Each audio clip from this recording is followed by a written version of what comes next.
Welcome back, sports fans. We're going to get in the time travel machine today.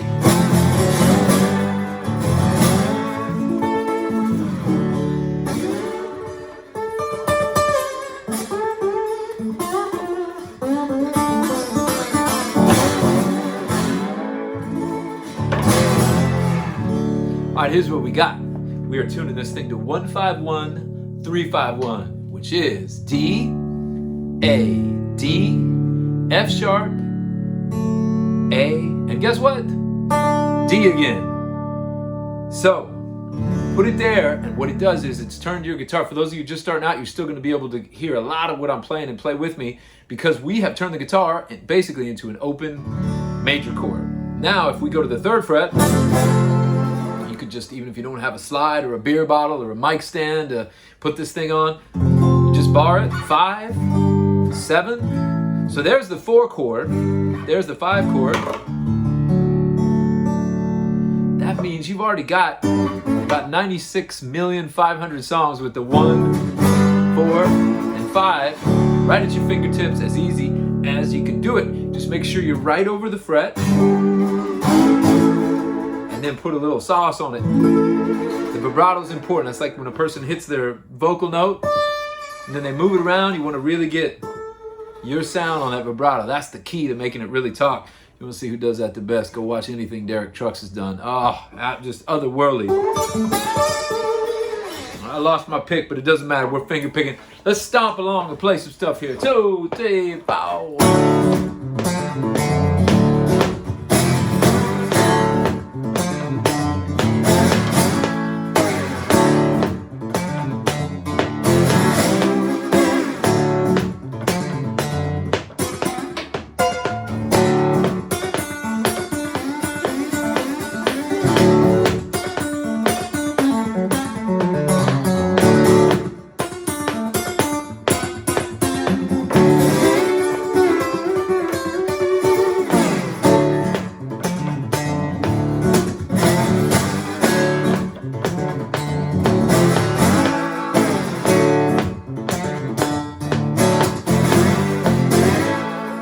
Up the pace. I'm gonna grab a little pick here.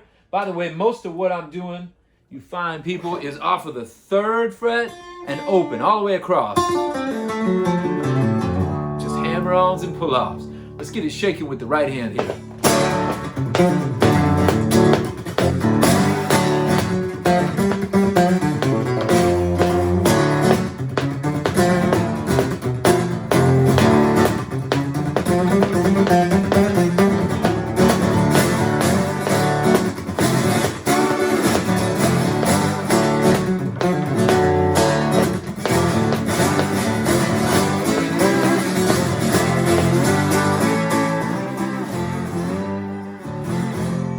Bar trick, try to get their attention.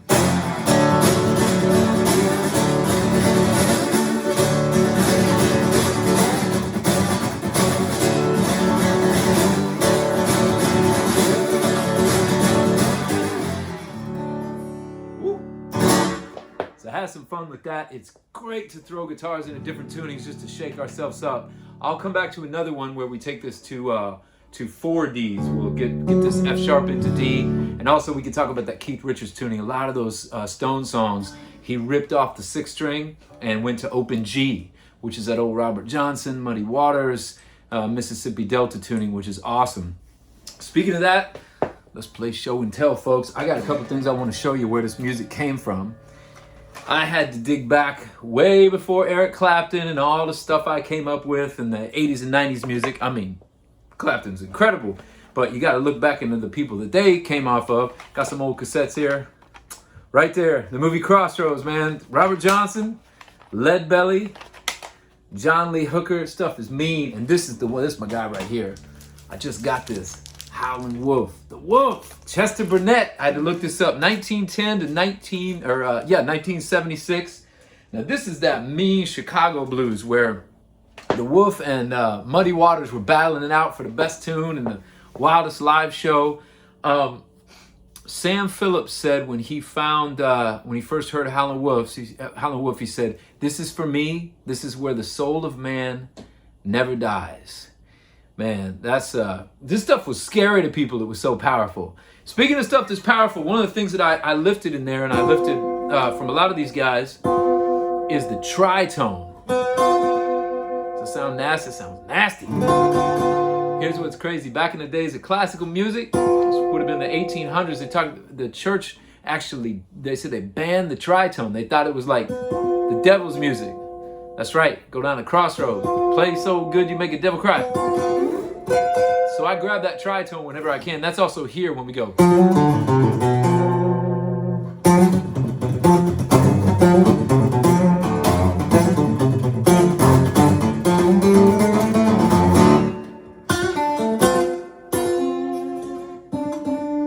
I'm a little out of tune there. Another thing that I like to do a lot of is grabbing that E right there. And again, the vibrato really is the key. That's kind of hinting at the tritone.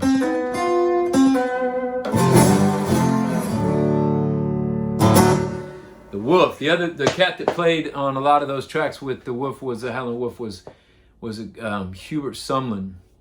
I was down in Texas years back. We were on a bill opening up for Big Head Todd and the Monsters, and they had a tour bus out there, and they let us come up and kind of kick it for a little bit. And Hubert Sumlin was sitting there.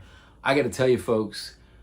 I mean, we're talking about the people that we're standing on the backs of giants. These are the people that gave us the roads that any of us guitar players are running on. If we're playing any blues, any rock and roll, country and blues and rock are also, they're so interrelated in so many ways. It's one of our, the great American export, man, this music. I was speechless around Hubert Sumlin. I didn't even know what to say. It was just like, this is a legend sitting in this place. So yeah, check this stuff out. Go back, and for those of you that already gone back, I can't wait to hear your comments and your different things. There's a lot of great stories about these guys, man. This is American music, right? The DNA of its blood. I want to read a couple of comments because you folks are starting to, just getting this series off the ground. Basically, this is a culmination of my old Guitar Magic Mondays thing, and then these crazy blogs I was writing, and a lot of it, what it means to me is getting to just get back into the guitar. I got to raise my game to be able to do this. We've been off the road for a bit with the, all the crazy COVID stuff. Of course, now we're looking at the Delta variant, but hopefully things are continuing to smooth out, and I'll be back out there. And I'll keep doing this once I hit the road. But getting your comments and getting to think through this stuff before I pitch it to you. You know what they say is like the best way to learn is to try to teach it. There's a lot of truth to that. So this is fun for me. But as I've said before, when I launched this, it's not just the playing, it's also our minds and our hearts and that's kind of the psychology and love of music. So I want to talk about a couple of comments that I got that were actually really, really cool. Shout out to Mason Gray. Man, this comment's crazy. He said, I saw you play 25 years ago in a Barnes & Noble bookstore in San Diego. He said, you slayed me as I was a 40-year-old man that had been playing guitar since I was 6. I've followed you since. You've had such an interesting career. I don't yet understand why you're not a household name, but that's a mystery for the ages. Well, thank you, brother. He said, by the way, I'm now a 66-year-old man playing bass in an original alt-rock band. I'm going to do it till I die. Love your work. Man, everybody, shout out to Mason. The passion in this, the passion in saying, I'm 66 and I'm in an original alt-rock band. This is what I want to talk about because it's funny when you said that, you said a very kind thing, like, I don't know why you're not a household name. I'm not going to lie. When I started out, especially when you saw me at, we did we did 30 Borders bookstores in 30 days. I was playing back, I had a mini disc recorder and playing these tracks over it. Back then, I'd grown up on so much MTV, you get to thinking, this is back in the day when there was such thing as a diamond record. That meant you sold 10 million. Gold and silver weren't enough. Folks, these days, if folks sell a couple 100,000 records, it's considered a success. The business has changed so much, and I'm not blaming that, but I remember coming up, I fell into that thing of, well, if you're not playing arenas and you're not selling a bazillion records, you didn't make it. What I love about this comment is, you sound like you got as much or more joy. I got a lot of rock and roll bios back here of people that when they hit the pinnacle, they were like, well, can't get any bigger than that, I'm in trouble. And they realized whatever was missing in their heart was not filled in by that fame. It's one thing to have success. Success is beautiful. You can help other people. I've been really lucky. I've had some licenses. It's given me some money to keep the band rolling, and I do some charity stuff. But that's the reason to make it, is to make sure that team that's helping you is rolling. As far as the fame and celebrity, man, that eats a lot of people up. I fell victim to that when I was little. I definitely judged myself as how many people are listening instead of did I swing for the fences? Did I do my best work? And I still swing for the fences. I'm really lucky. We got a amazing manager and I was on the road with my friends and brothers in arms, Jesse and Billy forever. And I've seen a couple comments about that old 3-piece. And I miss those guys, but I've got a new band now, Kelsey and Aaron, and they're giant killers. They're fire breathers. I'm as excited as ever about playing music, much like you, Mason. And I just want to say I'm glad I finally got out of that mindset, though, that not being a household name was some kind of a failure. I'd still love to reach more people. We all would. We want to make it work for ourselves and our families. But I will say there's a Daniel Lanois quote that blew me away. He said, the long road makes you sweat, but the short road makes you bleed. And I think there's something to that. I still feel like I'm learning something every time I make a record. I'm still trying to make the best record I can, but if it doesn't get heard as much as I like, do I want somebody to go find it down the road? Sure, of course. I hope y'all will go listen to some of the stuff, but I can't. You got to enjoy the process. You got to enjoy the work. And if you're looking for justice, the music business is not it. There is no justice in the music business. And I only say that. I was just listening to Mark Maron and Rick Rubin's on there. And it's such a cool interview. Maron asked him, he said, man, when you found Johnny Cash, did that like change both of you guys' lives? I mean, obviously, the American recording series, that's some of the most beautiful stuff I've ever heard. It's just like the core Johnny Cash voice, like the voice of God. It's just incredible.